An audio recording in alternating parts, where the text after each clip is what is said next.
S Express, good evening, one and all. Yes, it's Tuesday.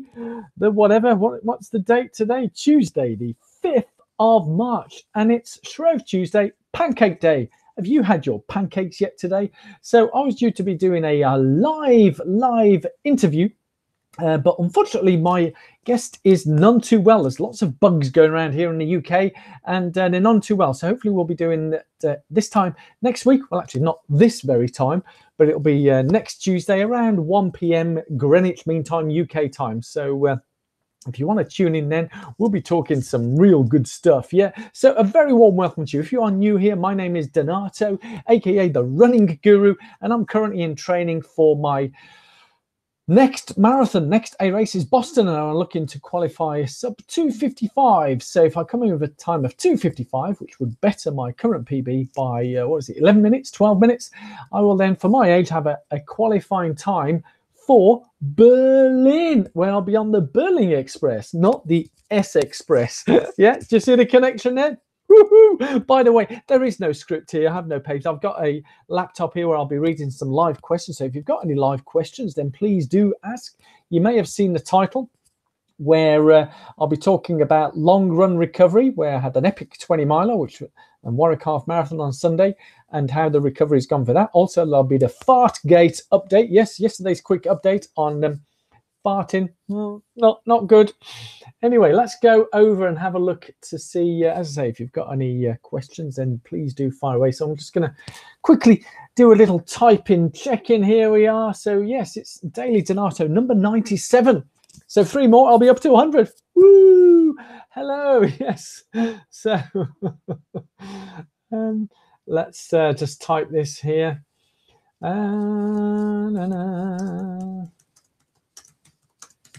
Are you still with me? Are you still with me? Yeah. Good.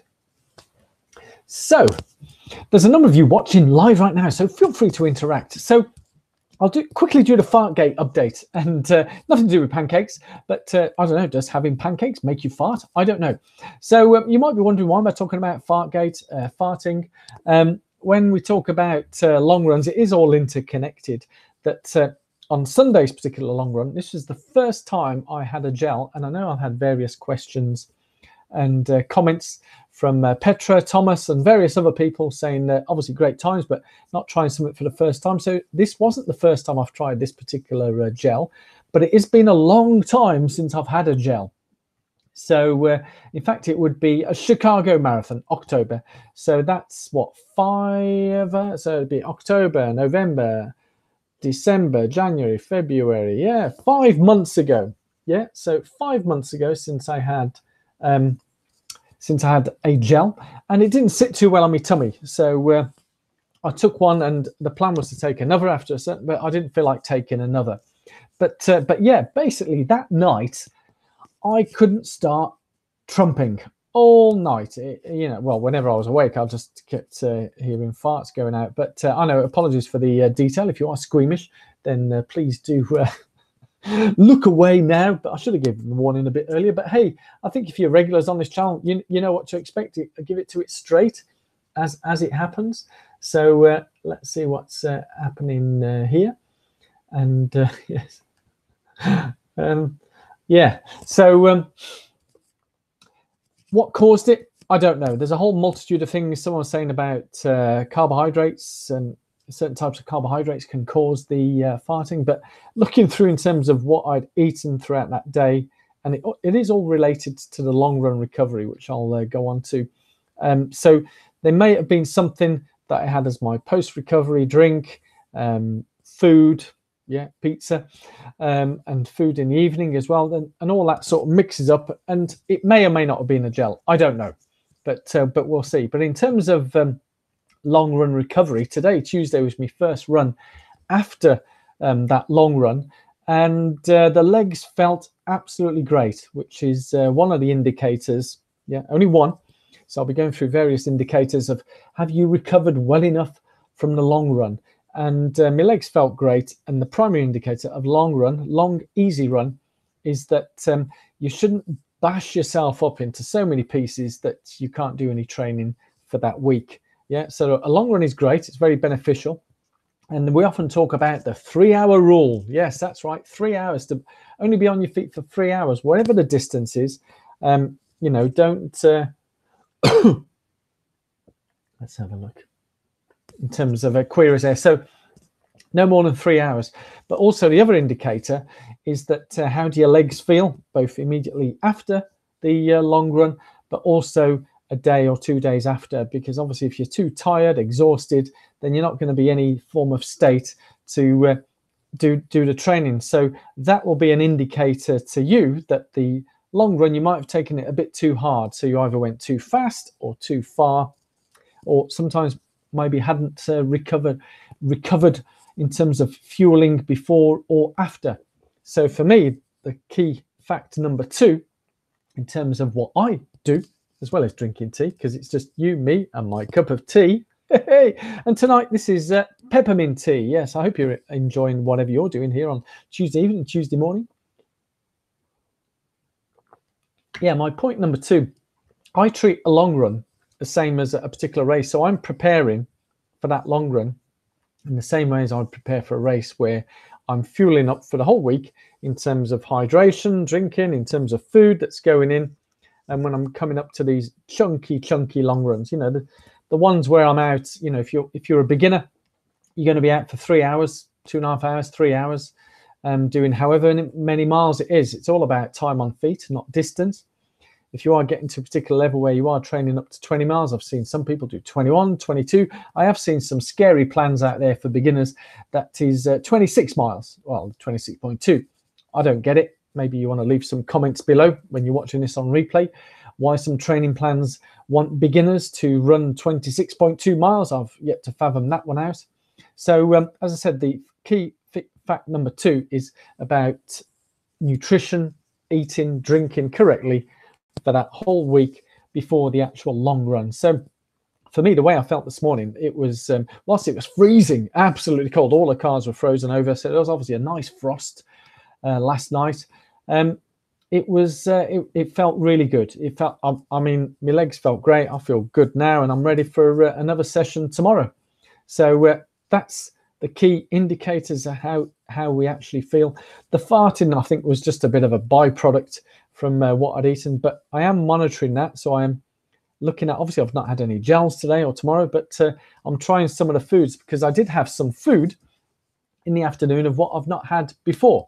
So, you know, it's those little things where you could tweak, and it might be certain foods react in our tummies in a certain way. But my gut instinct, pun intended, yeah, gut instinct, is that it was the gel. And because I've not had one for 5 months, it's just the tummy wasn't able to deal with it. And I think when I take another one, I should be fine. I don't know. Do some of you ever take gels during the day where you're not actually training or whatever, or popping stuff just to see how your tummy reacts in a way? I'd love to hear from you guys if you're trying any of those types of nutrition foods to see how your tummy handles it. But my understanding would be is there's no point in trying that, because it's a bit like, say you're going on an easy peasy long run, and you're not running, or you're not doing any training at marathon pace, and what's the point of taking on the food when you're running much slower? Because obviously the body decomposes it and works it in a different way. So as I found in one of my races, in the Isle of Man Half Marathon, where I'd eaten something, it was about an hour before, which I thought was pretty safe. But when you're running at half marathon speeds, my stomach just cramped up, and it was pretty bad. It didn't feel good at all.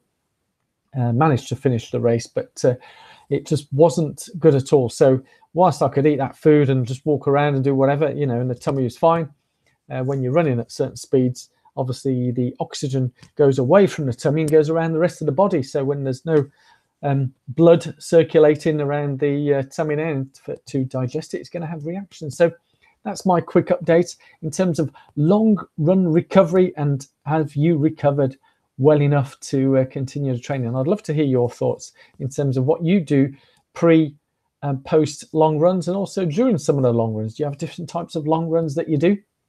I'd love to hear from you. Oh, evening. A few people have been jumping on. Yes, evening, Cole. And good evening, Bent, as well. Training and Running Guru is live. Yes, I am live here. So it's been a pretty busy day, and I may have mentioned, obviously, if you've only just jumped on, I was due to have a live guest today around midday UK time, but unfortunately they're ill. So I thought I'd come on and do a quick live update. So we'll be having a guest next week, yes, Tuesday around 1 p.m. UK time. So if you guys got any questions live, I'm going to just finish off now because I've finished talking about my long run stuff. And hopefully you had a good long run on Sunday, did you, Cole? I don't know if you went out on any long runs, Bent, or it was Saturday, wasn't it, Cole? You had a long run from what I recall. But yeah, I carry on drinking my tea.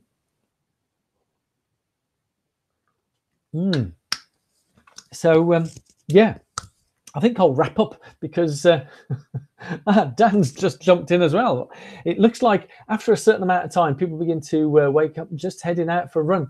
Yeah, catch up later on the live stream. Excellent, Dan. Yeah, catch up later, and I'll see you later. So enjoy your run this evening. As you know, my runs are virtually all in the morning because I like to get them done, dusted, out of the way, and then ready. So you had a long run on Sunday, 13K. And Carl, wow, God, you guys, you've really been killing it, haven't you, at the weekend? So Bent, 13K was great, yeah? So are you training for anything particular, Bent? I don't know if you are training for anything particular or just enjoying the running, which is great. And Carl, 20 mile, 3 times in 4 days. What? What are you training for, Carl? Are you training for an ultra or are you going to kill your next marathon? I know, from what I recall, I know you've got a London place, lucky you, and you are running Manchester. So is this part of endurance training to get you up to a level where you can run multiple marathons in a short period of time? Because it sounds like, oh, yes, so I guessed correctly, yay!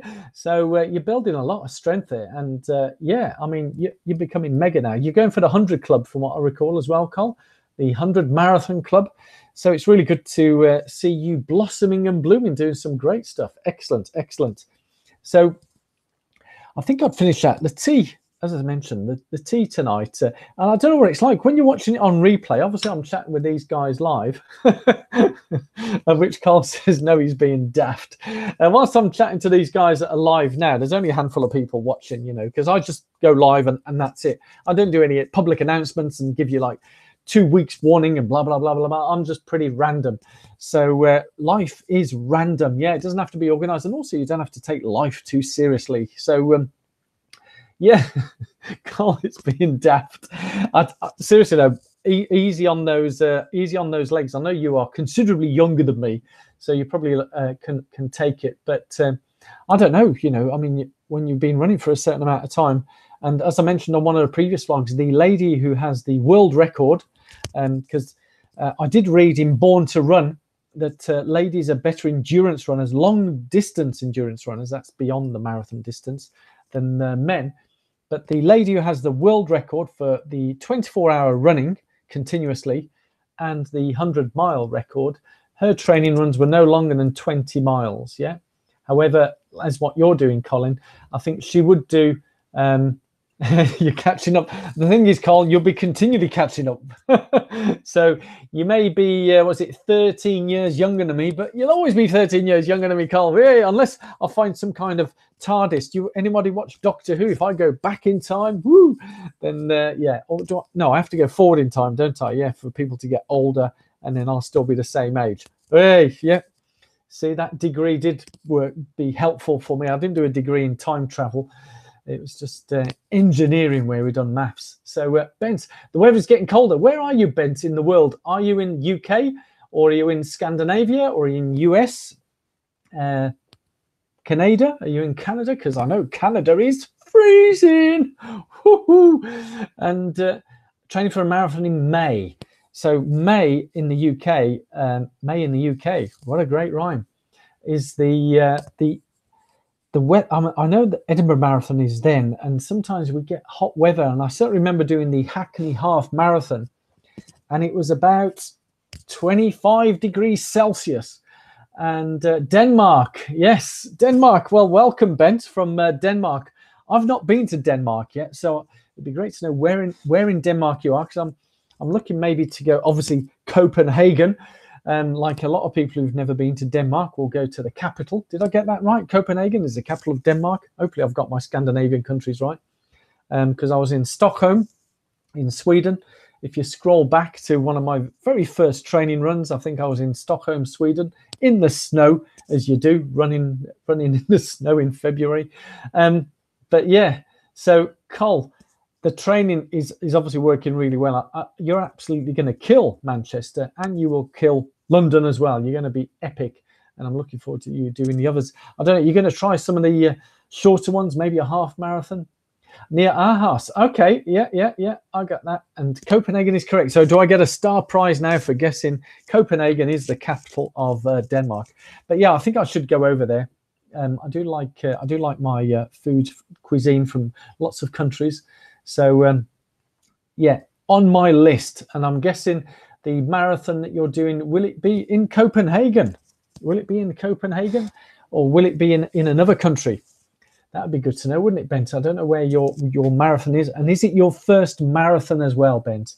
So this is great stuff, isn't it? Talking live with real people where I didn't even plan that. So, of course, sometimes you think, should we keep going? And for those watching on replay, and I've got to say a big thank you to a lot of people who've been watching my stuff on replay. Yeah, Bent is asking me, come on over, you will race me. Okay, yeah, we'll have a race together, Bent. Yeah. Or maybe you pace me or I pace you. How would that go? What's your PB on, what's your personal best or personal record? I think Americans call it PR, personal record, for half marathon and marathon distances, or 10K. It'd be good to know that and to see who's racing who. So I did get a message, and just as an aside, I wanted to give an update on, you may know one of my subscribers, Lawrence, where, and you've got an international marathon coming up. Oh, feeling anxious. Yes, I'll come back to the points here. I'll just do a quick update about Lawrence, a friend of mine. You may have seen that I paced him at the Bedford half, where he came in just under 1:45. It was like 1:45 and 55 seconds. So effectively 1:45. And that was just before Christmas. And then after that, he stopped. Yeah, because obviously family, kids, wives, and all that. Sorry, wife. Yeah, one wife. Sorry, Lawrence, I didn't want to get into trouble. Yeah, it is one wife. And so he's done Christmas, so he took a lot of time off, and then he started again his training. I think it was towards end of January, and he ran his second half marathon on Sunday and got a new PB of 1:42 on a very hilly course. So we're looking to do, when you mentioned Bent about racing, I'm not going to race him, but we're looking to plan maybe a half marathon where I'll go out on an easy run and then pace him to come in with a better time than 1:42.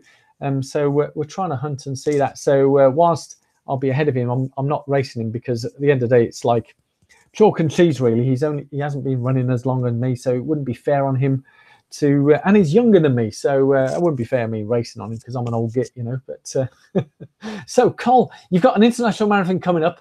As long as you don't chicken out, feeling anxious. So Cole, tell us which international one is that, or is it a secret? Which country you're in, or which town, city? So Bent, this is your second marathon. So you done Berlin last year. You lucky bugger. I've not done Berlin yet. So I'm looking to qualify. So are you one of these fast bunnies then, Bent? Do you run really super fast, like around 2.5 hours? So you qualify as a fast speed merchant in Berlin, or did you get a ballot place, or did you pay for a charity place? So I think those are the 3 key ways of getting into Berlin: speed bunny, ballot, charity. Yep. So yeah, I'd be interested to know how you got into Berlin. So it may be a local marathon, very hilly, down in caves and stuff. Well, good luck on that one, Bent. I did do one marathon, which I didn't publish on here or anything, and it was local to me, similar to yourself. To say it was hilly was an understatement.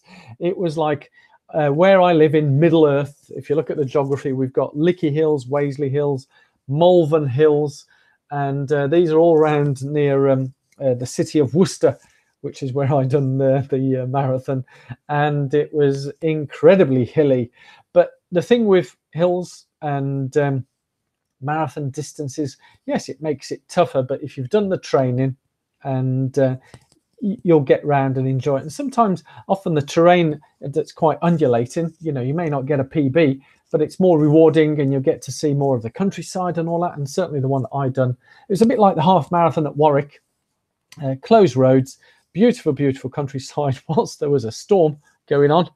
I can't remember what the name of that storm was, but thankfully by the time I'd finished, got in my van, got back, the storm arrived at about 1 p.m. in the Midlands here. It was pretty windy, rain, lots of things being blown away, but it was great countryside. So yeah, local ones are really good. I always try, certainly all my races now, so, or runs, I call them races, I'm not going to be racing them.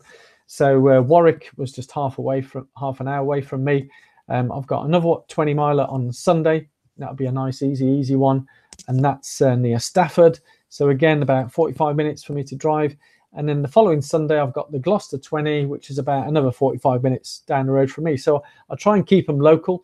And the good thing about these local races, certainly for me in the Midlands, I don't know if it's the same for you, Colin, in where you are, or Bent, but the costs of these are much more reasonable than the crazy big city ones.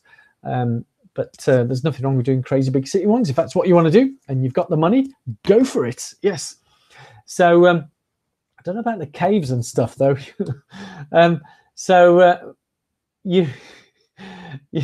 You mouthed your way in, yeah? Did it? Oh, 4:45 was shooting for 4 hour mark because of a knee injury.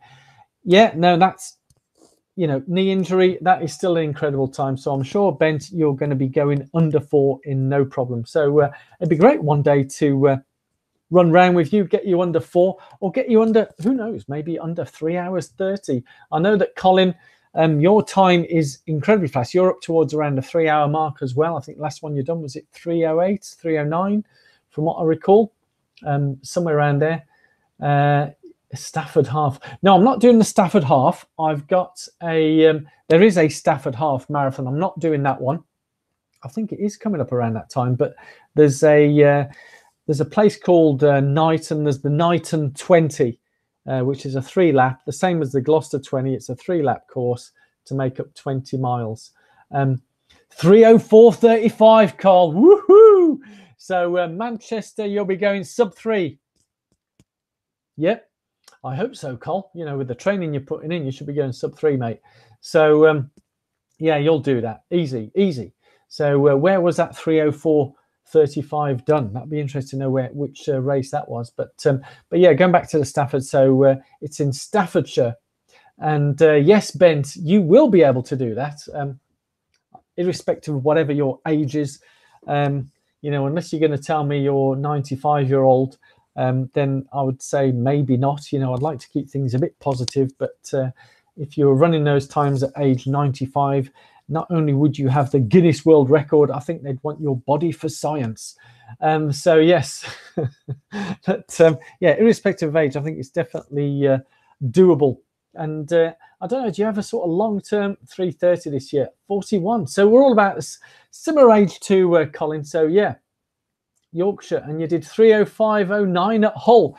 You're really clocking them up, Col. I think you're going for the Guinness World Record. I don't know whether you know, I had Steve, I forget his surname, so apologies, Steve, wherever you are. He's going for the 1,000 marathon record and an average time of somewhere around 3 hours 15 for the 1,000 marathons. Yeah, that's right. And so you could be well up for that, Col. With those times, you're like a spring chicken there, knocking those 3 hour marathons. So keep that up. Do another, I think you're up to about, is it 10 marathons now, Colin? 20, 30, 40? I can't remember. Steve Edwards. Yes, Steve Edwards. And you know him well. So, yes, Steve, absolute amazing. I think he's known as the godfather of marathon running. So, and he's not, I don't think he's Italian with a name like Steve Edwards. He may have some ancestral Italians, but surely I'm the godfather. Yeah, being Italian. Maybe I should cue some Godfather music on here. But yes, he's incredible for that. So, we could talk forever on this live stuff, can't we? So, my concern in terms of talking forever and ever and ever with the people who are watching is that when it comes on replay, You're thinking, oh, what's he wittering on about? But that's the beauty of doing live stuff. I think it's more interactive, more personal, and great, as opposed to some of these well polished, well rehearsed, fully edited type stuff, which is good as well. But when it is just that, then maybe not. But I'm going to close off now, guys, because you've kept me on way too long. It's been great talking to you, Cole, and you, Bent, and also Dan, who's out on his run right now. And for those of you, whatever you're doing, wherever you are in the world, on this Pancake Day, Shrove Tuesday, my name's been Donato, the running guru. Yes, the summer runs in Italy, northern part. Love Italy, obviously. You may want to check my long run in Rome. That was an epic long run that I've done there as a build up towards Chicago. So thank you all so much for watching. This has been Daily Donato number 97. If you've got any suggestions what to do for number 100, because it will be this week, woo, woo, woo, big up, big up. Leave it in the comments below. Yeah, so leave those in the comments below if you've got any suggestions what to do for running Daily Donato number 100. So this has been the Running Guru Show. Thank you all so much for taking the time to watch this. I love it, each and every one of you, and I'm very much looking forward to my run tomorrow morning. And keep me posted and updated. And Colin, keep those stuff going. You're doing great. Yeah, let's go. Let's keep going, guys. Thank you so much. Good evening, good night. Enjoy the pancakes. I'm going to carry on drinking my tea. Au revoir, bonsoir, nosta, bye-bye.